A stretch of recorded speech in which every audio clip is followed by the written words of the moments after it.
কি মা একটু কোলে উঠবো নাকি একটু? কি হয়েছে? একটু খেলো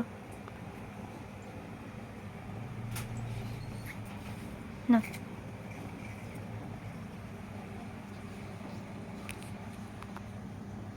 এরা দুইজন খুবই শান্ত বাচ্চা,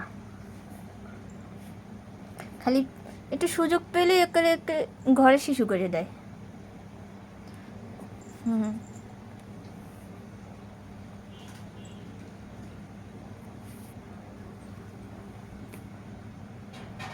এটা হচ্ছে ডোরা আর এটা হচ্ছে টমি।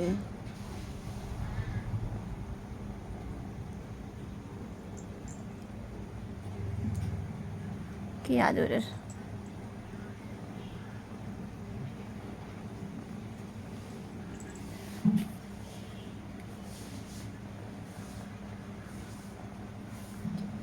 আমার হাজব্যান্ডও বিড়াল পছন্দ করে, কিন্তু মাঝে মাঝে, সব সময় না। বিড়াল নিয়ে কত ঝগড়া, আজ সব কিছুই স্মৃতি। এখন আমি একা আর আমার এই দুটো, আরেকজন আছে কালটু, সে ঘুরতে গেছে।